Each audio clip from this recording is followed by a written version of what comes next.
This is IBM Museum, and I'm still learning a little bit too, this IBM 2210-24M. A little bit of the console in, I was getting that easy start menu, wasn't really understanding how to get into the configuration of the unit.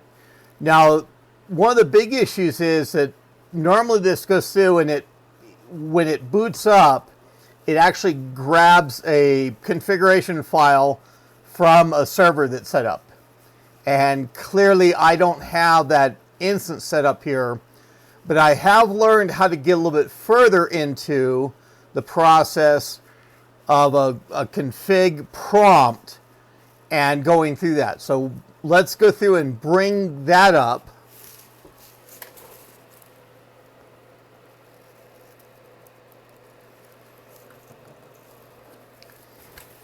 And I've got my keyboard in hand. It's easier for me to look at the screen that you're seeing there. And of course, once the 2210 boots up, it just goes through this cycle to where it understands it doesn't have that configuration file. And I even went through and reset this unit, and it loads a little bit of a local config, but it wasn't getting me to the point that I need to understand. And the item that we're needing in particular, we've got the menu here, and I learned it's actually where you do a talk 6. The 6 is an actual process that goes through and to run to get to this config prompt. And I'd done a community post. I was going to, in that community post I had where there's a clear all and clear device to be able to get into a further into the setup, but it was at this config prompt that was required, and I wasn't sure how to get to that otherwise. So I guess if you don't do enough of a reaction quickly enough, it cycles back out and goes through and reboots. But let's go through that again. Just that talk 6, and we'll just do a question mark for the menu items here, and you can see a lot more parameters here.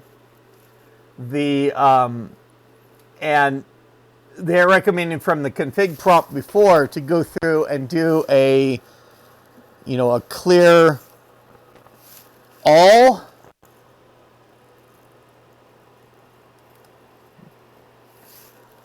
And we'll do yes.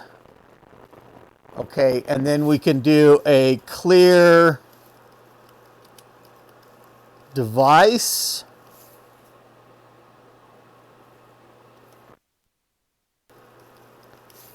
And yes. And then we will do a restart. There's a that command. We could have probably gone through for the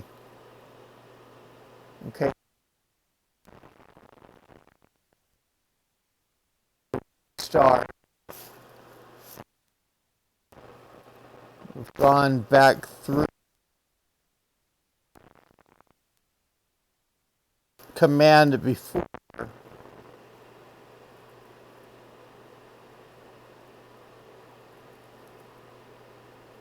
Okay. So there we have a change password and user. We did the clear command there. Now,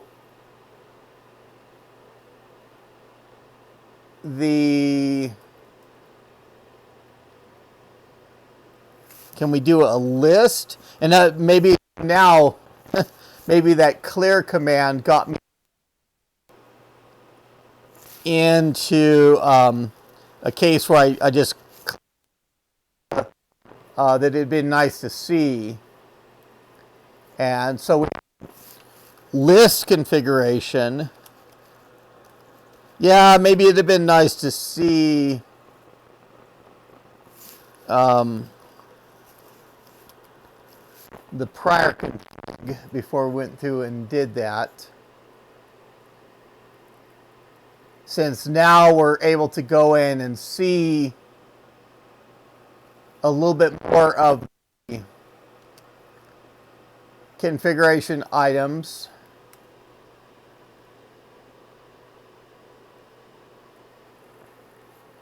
Okay.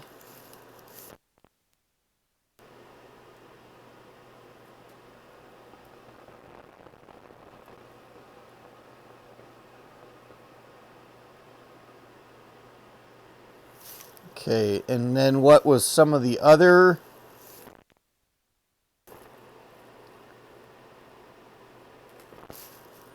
list devices?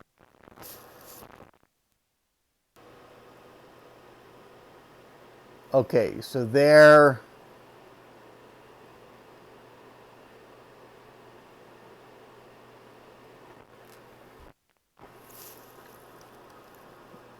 Okay.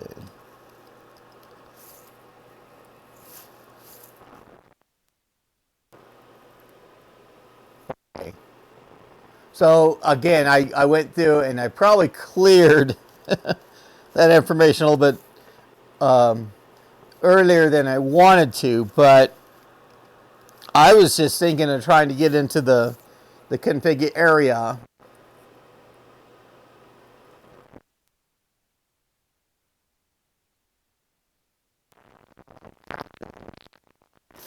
Now, what is the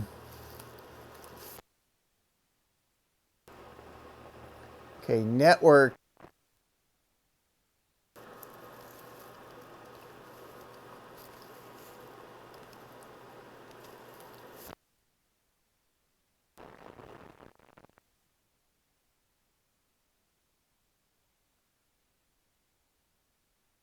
So it has, again, we see this default in the bracket, the enter key.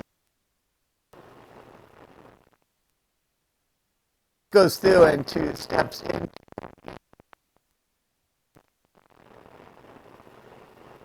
Okay.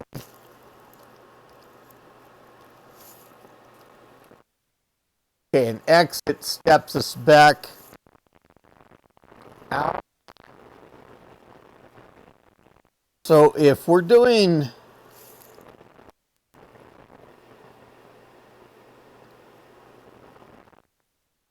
look at time question mark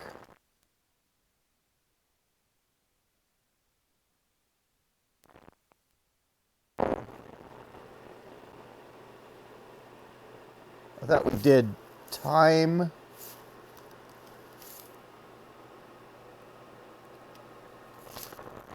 question mark.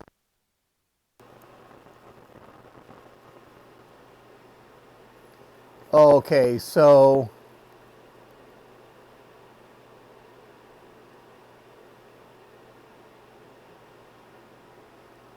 if we do a time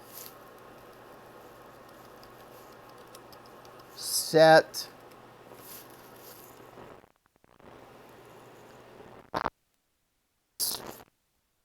time, it's aware that we're in 2022. We're in January. We're on the 5th. It thinks it's a little bit later than what my current time is here by a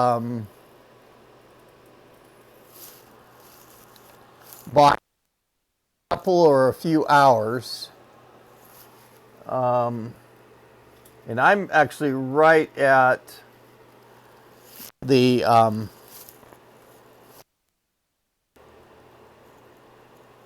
almost at a change of hour. I'm not, yeah, 48's fine. Okay, time and date successfully. So let's look at time offset. Okay, number of minutes.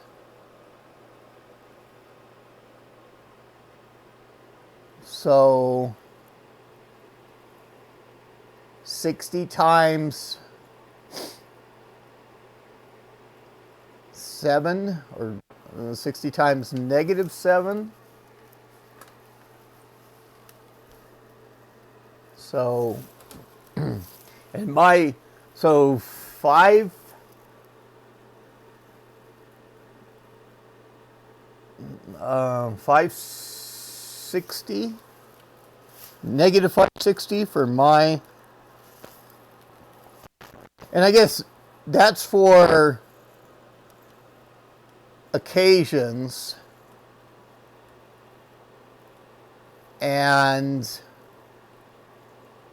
time zone updated successfully, because there are portions of the world that they're not necessarily on an even hour offset from GMT. They're even in a additional half-hour offset, so that allows a little bit more granularity with that, at least. And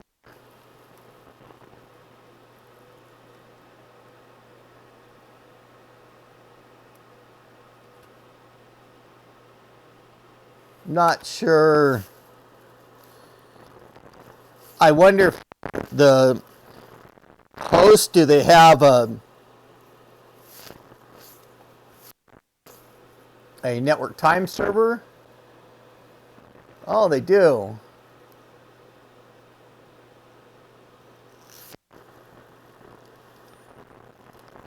And I mean, that's for if it's on. Okay, do we do?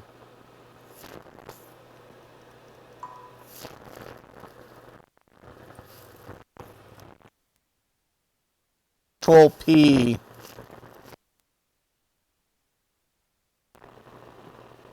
And that gets us all the way out. So we'll do that talk 6 command again.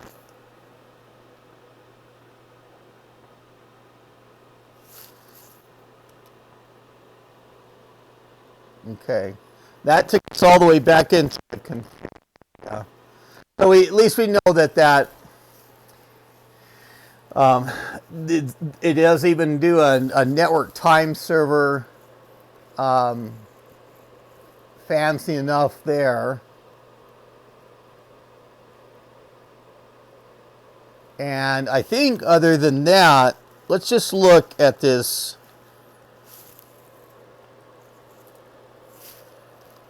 qconfig process. Okay, and that's what I had seen in the manual about the configure interfaces. And it goes through, I'm going to say no for each of these. I'm not going to say quit. But this is going to be a little bit later in the setup process. It should go through and step us through the interfaces, the bridging configuration,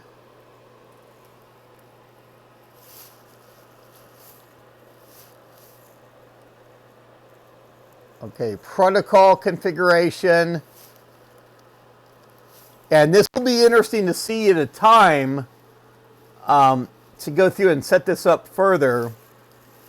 But I'm just wanting to show the menu options for now.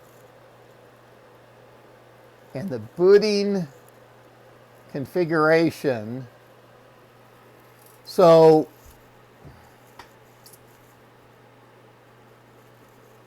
and I wonder if that has, you go through and set the unit, and then if you're telling it where that boot P file server is, maybe for this.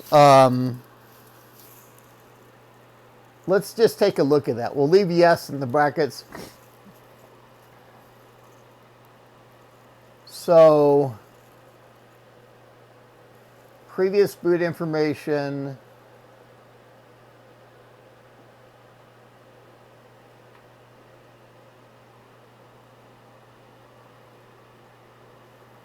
And I think that IBD may be internal boot device, because I think this is the file that it booted from locally, if I'm not mistaken. I'll probably still say yes with that. Service port configuration.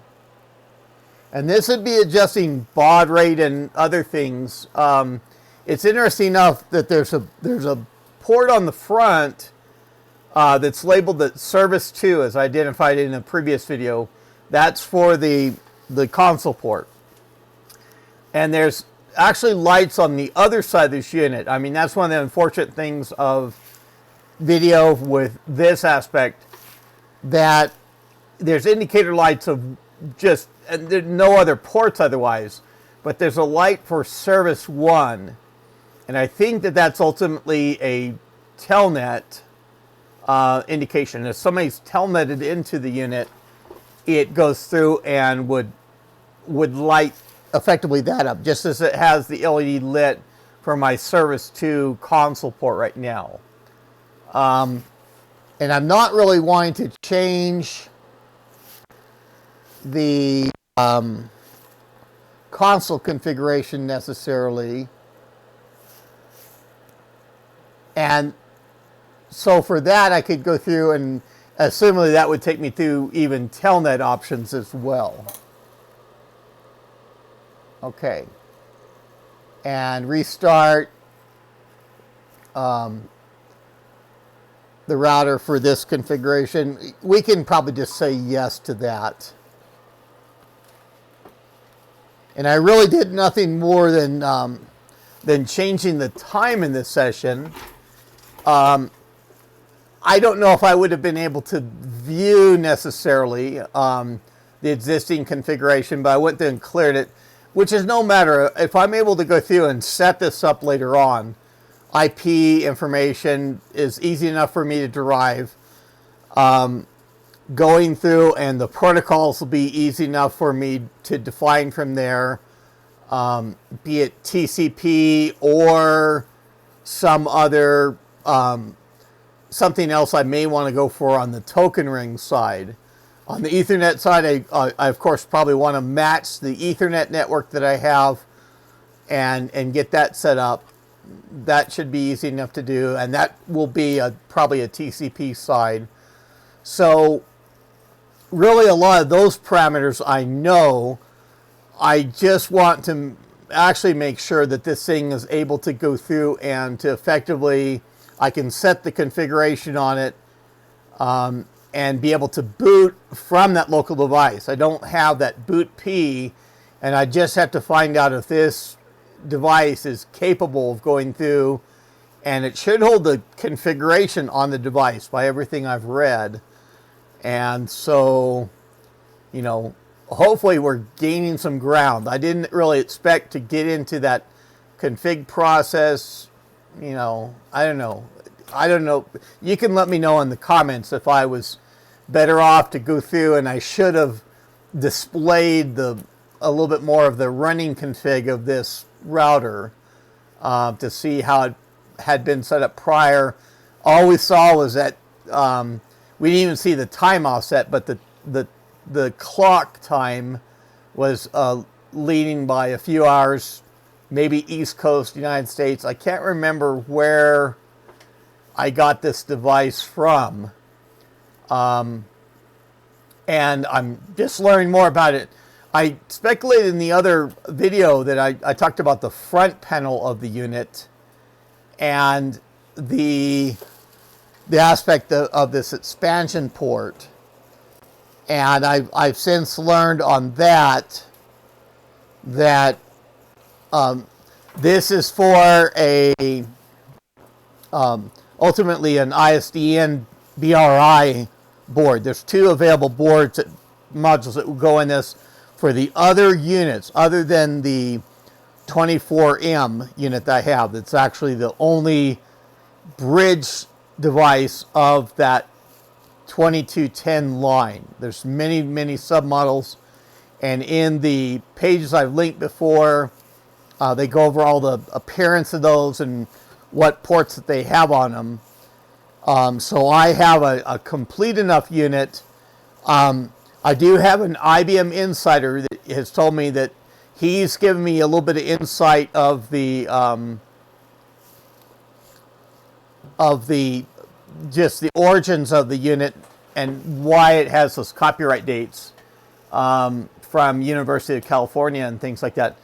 It's even interesting, before when I was going through and I did the reset of it, I even saw a copyright from the Proteon Corporation or whatever, and I recognized that for competing products. They had token ring products, all sorts of the microchannel. In fact, different buses. I have a microchannel version. I've got an ESA. I've got ISA.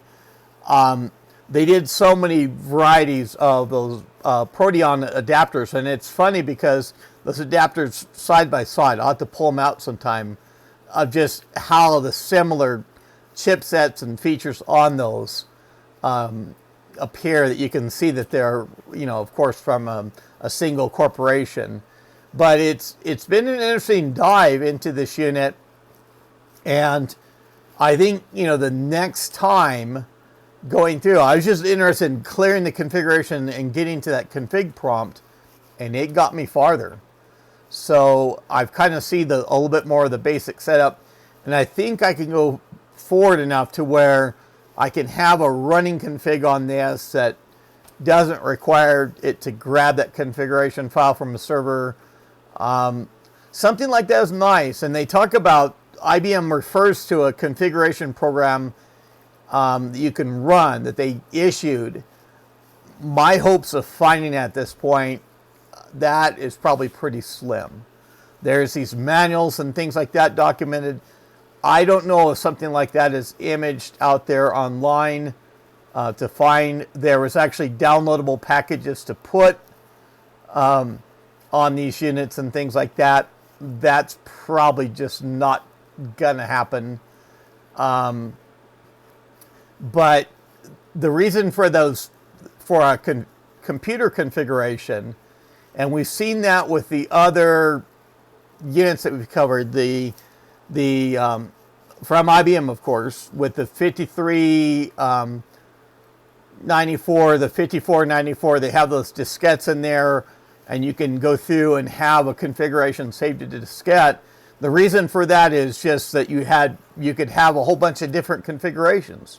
You pull out whatever diskette or have whatever configuration file load. In the case of this 2210, so it is, you can change that configuration or have a whole bunch of different profiles as a way to run that device.